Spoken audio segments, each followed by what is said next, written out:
YouTube? It is your favorite gamer here, Above Average Cody, and today I'm going to talk all about look acceleration and its extreme importance in the Halo universe, but especially here in Halo Infinite with your controller settings. Now, you guys already know what to do here on the channel, so let's jump right into it. First off, what is look acceleration? All it gives you as a description is set the acceleration for the look thumbstick. And I've explained it 100 times here on the channel, but I really want to do a video just dedicated to look acceleration, not only to help you understand what it is specifically, but how important it really can be in your gameplay and understanding what it does to your aim. So the default look acceleration is very low. So we're going to lower it all the way so that I can specifically show you what look acceleration is. So in short, just giving you my own description of what look acceleration is, it is the speed at which you achieve the maximum turn speed that you have your sensitivity set at. So basically, it's kind of like a slow turn before you get to the full turn speed.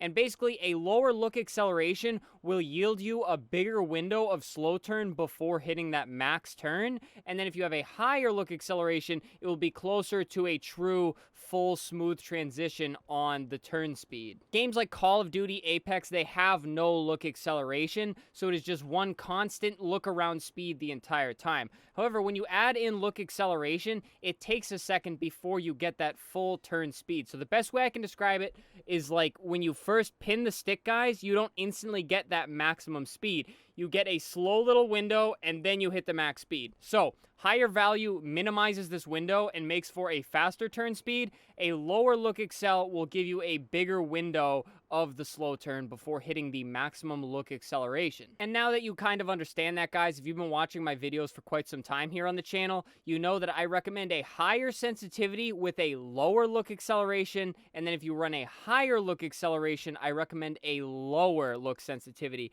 Now, personally, I run 4 on the look acceleration. 5 just feels a little bit too high, and then anything underneath 4 just feels a little bit too slow. Now, the reason you would want a lower look acceleration is for the finer aim movements, guys. And that's really why look acceleration is so damn important here in Halo.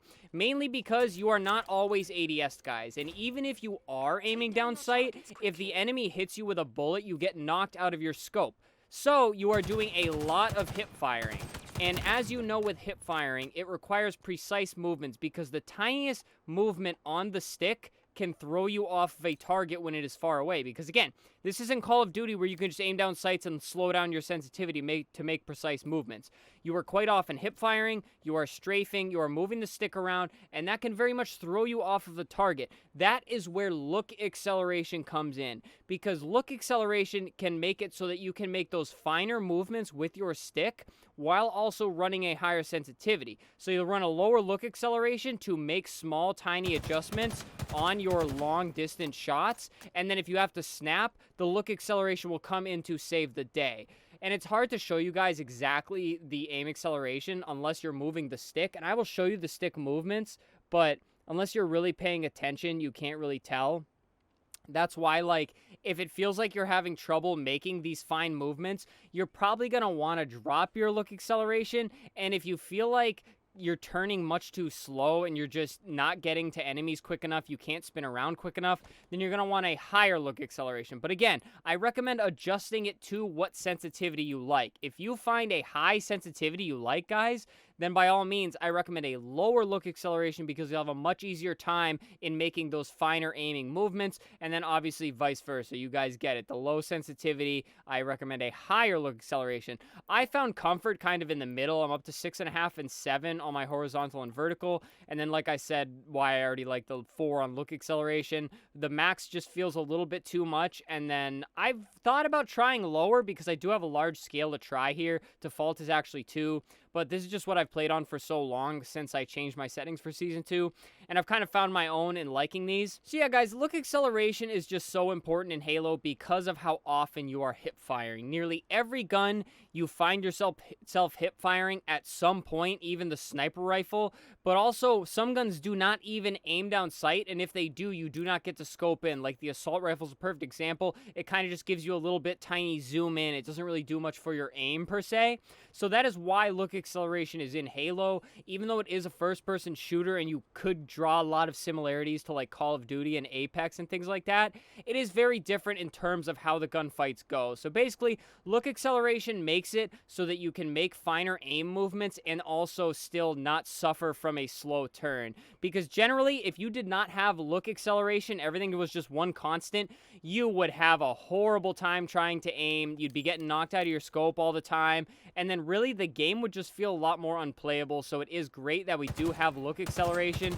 Some games also call it aim acceleration because it's really the same thing, because it is your aim stick where it comes into play, guys. So yeah, I recommend finding something you're comfortable with. Just think about it. If you're having trouble with these precise little aim movements, it doesn't even have to be far away. It can be up close because, again, once you crack their shields, guys, if you've watched all my aim videos, then you want to snap up to the head. That is a very precise aim movement that you have to learn. So if you're playing with your aim acceleration all the time, it's going to be tough to get your muscle memory to really lock in with that quick little adjustment up to the head.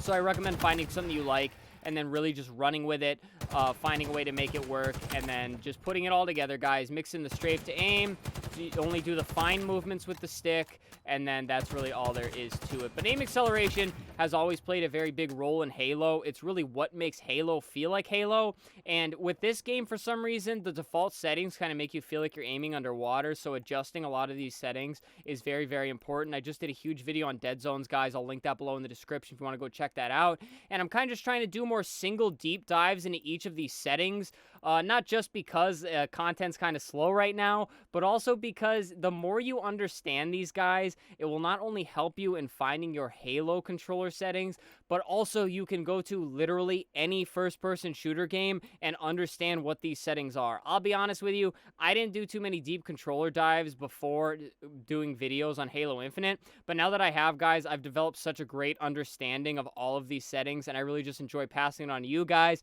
You guys seem to enjoy watching them, so I'm going to keep doing them. Let me know if there's any other controller settings you guys want me to do in detail, but also this week we have more game strats coming. King of the Hill, Oddball, even Slayer. We're going to be doing those in the coming weeks here on Halo Infinite, along with some Call of Duty content as well, along with a ton of live streams, guys. So please, please, please subscribe down below and leave a like on the video. It helps out so much, especially with people looking into these settings and trying to learn for themselves. Also, guys, as mentioned, leave a comment. What do you guys want to see for Halo content, COD content? You tell me, guys. I'm really here for you. And then, of course, channel memberships, $4.99 if you feel so inclined to support monetarily. Please do not feel like you have to, guys. The watching of the video is thank you enough for me doing this. But that's it, guys. Thank you so, so much for watching. I appreciate you guys so much. Stay happy, stay healthy, and stay tuned for the next video.